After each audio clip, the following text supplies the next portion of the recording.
I think that what I can do is restabilize the Republican Party. I think I bring a unique concept about being a Republican. I understand from the time of Dwight Eisenhower how powerful the Republican Party has been.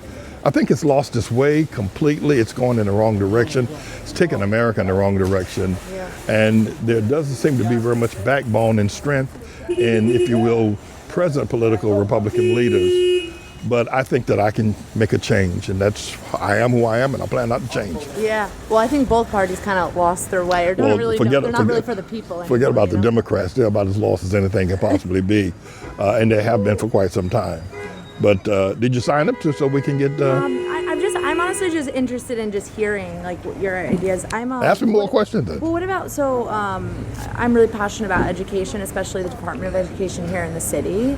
Right. Can you speak on any educational issues or specific issues related to the New York City public schools? Well, I think the public schools are failing in many, many ways, and for a large number of reasons that they're failing. I think the needs. I've established a Christian-based school as a pastor in our church for 30 years ago, and I've graduated over 500 students.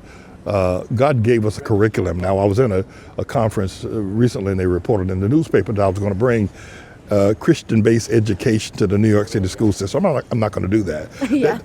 That would be imposing upon people. I don't think anybody would let me bring a Christian-based education to the public school system. However, I do have a curriculum of memory, articulation, and discipline, which is a training program to teach students how to first memorize everything that they hear and see, and that the brain is capable of it. It is. I don't care how young you are, the brain, and especially if you're young, what you hear, what you see, what you smell, the brain can memorize it. The next process in education is to be able to articulate what your mind has conceived. If you can speak and write what your mind has conceived or what you have been taught, whatever the lesson may be. And then, of course, there's a need for discipline. You have to discipline yourself, not just discipline in terms of keeping people in line from doing mischief or that kind of a thing, which is very important. But I think the other thing is that you have to discipline yourself to understand the process of learning, the process of articulation, and the process of memory. And we have graduated students in Harlem that have been accepted at Yale, full scholarship. Nice. Juilliard, Cardozo Law School, New York Law School, New York University, Fordham University. Many are going on in the master's degree program, Pratt University. We've just done a phenomenal job with that curriculum. I'm not bringing Christian basis to the public school system, but I can bring a method whereby we can begin to teach children. We have no metal detectors in our school.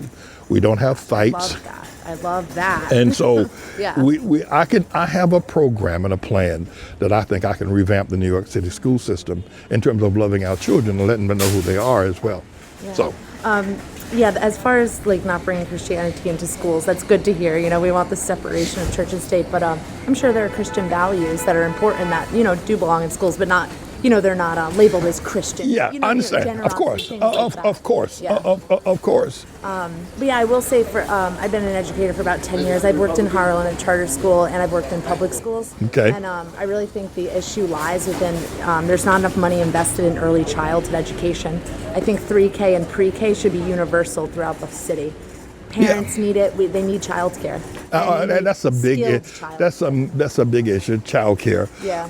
But probably, as always in situations with children, you can never pay too much to educate our children. Absolutely. You can never give too much for their process, because you'll get it back in return in the investment when they grow up and become. And that's the thing. That's what's going to decrease crime. That's what's going to decrease. Oh, absolutely. That is the key. Yeah. It will decrease crime as well, because if you get children well educated, thinking about themselves in productive ways, being proud of who they are, they're not going to go to crime because they have another option. They have something to look up to. So you're absolutely right when you use the word crime, and I know how to deal with that as well. Yeah. So, well, it's nice talking to you. What's your name again? James Manning. James Manning. Pastor Manning. I'm Heidi. Okay, Heidi. Good to talk to you.